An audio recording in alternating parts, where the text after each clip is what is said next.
Hi all, ಇವತ್ತು ತೊಂಡೆಕಾಯಿ ಮತ್ತು ಕಾಬೂಲಿ ಚೆನ್ನದು ಸುಕ್ಕ ಅಂತ ಒಂದು ಪಲ್ಯ ಮಾಡ್ತಾರೆ ನೋಡೋಣ.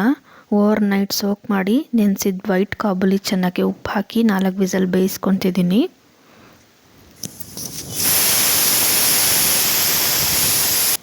ಈ ಕಡೆ ತೊಂಡೆಕಾಯಿನ ಸ್ಲೈಸ್ ಮಾಡಿ ಹೆಚ್ಚಿಟ್ಕೊಂಡಿದ್ದೀನಿ. ನೀರು ಹಾಕ್ಬಿಟ್ಟು ಬೇಯಕ್ಕಿಡೋಣ. ಇದನ್ನು ಕುಕ್ಕರ್ಗೆ ಹಾಕ್ಬಿಟ್ರೆ ಕರ್ಗೊಟ್ಟೋಗುತ್ತೆ, ಕುಕ್ಕರ್ಗೆ ಹಾಕೋದು ಬೇಡ. ಸ್ಲೈಸ್ ಮಾಡಿದ್ದೀನಿ ತೆಳ್ಳಗೆ.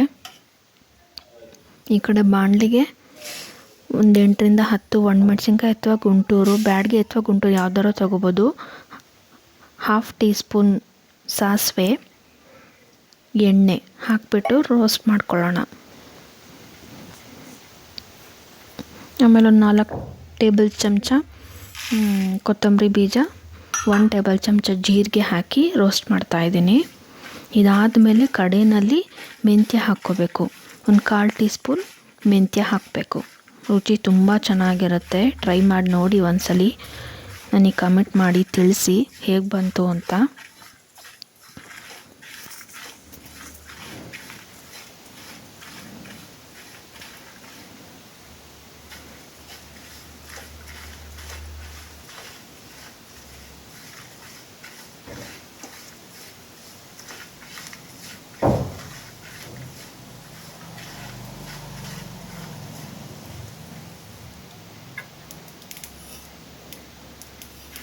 ಈಗ ಕಡೆಯಲ್ಲಿ ಮೆಂತ್ಯ ಹಾಕ್ತಿದ್ದೀನಿ.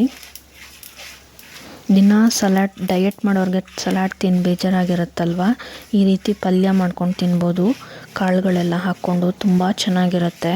ಹೈ ಪ್ರೋಟೀನ್ ಇರುತ್ತೆ ಕಡಲೆಕಾಳಲ್ಲಿ. 1 ಈರುಳ್ಳಿ ಸಣ್ಣಗೆ ಹೆಚ್ಚಿಟ್ಕೊಂಡಿದ್ದೀನಿ.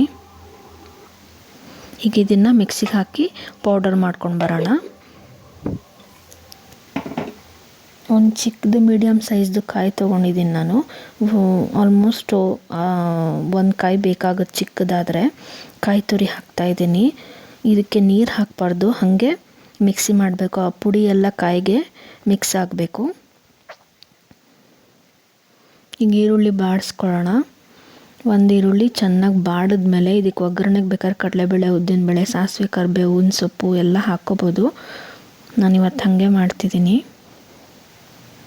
ಈರುಳ್ಳಿ ಬಾಡಿದ್ಮೇಲೆ ಪೌಡ್ರ್ ಜೊತೆ ಕಾಯಿ ಹಾಕಿ ಮಿಕ್ಸ್ ಮಾಡಿದ್ವಲ್ಲ ಅದನ್ನು ಹಾಕ್ಕೊಳ್ಳೋಣ.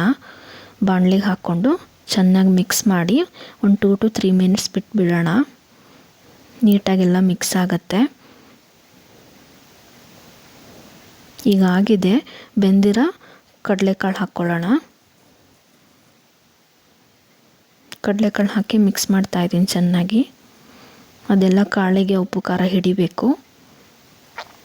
ಕಾಳು ಬೇಯಿಸ್ಬೇಕಾದ್ರೆ ಉಪ್ಪು ಹಾಕಿದ್ದೀನಿ ನಾನು, ಮತ್ತು ಹೋಳಿಗೂ ಉಪ್ಪು ಹಾಕಿ ಬೇಯಿಸಿದ್ದೀನಿ. ಈ ಟೈಮಲ್ಲಿ ನೋಡಿಕೊಂಡು ಉಪ್ಪು ಹಾಕ್ಕೋಬೋದು, ಬೇಕಾದ್ರೆ ಅಡ್ಜಸ್ಟ್ ಮಾಡ್ಕೋಬೋದು. ಈಗ ಬೆಂದಿರೋ ತರಕಾರಿನೂ ಹಾಕಿ ಒಂದ್ಸಲಿ ಚೆನ್ನಾಗಿ ಮಿಕ್ಸ್ ಮಾಡಿ ಕೊತ್ತಂಬರಿ ಸೊಪ್ಪು ಹಾಕೋಣ. ಒಂದು 2 to 3 ಮಿನಿಟ್ಸ್ ಬಿಟ್ಟರೆ ರೆಡಿ ಇದೆ. ತೊಂಡೆಕಾಯಿ ಕಾಬೂಲಿ ಚೆನ್ನ ಸುಕ್ಕ ಅಂತ ಕರೀತಾರೆ ಇದಕ್ಕೆ. ರೆಡಿ.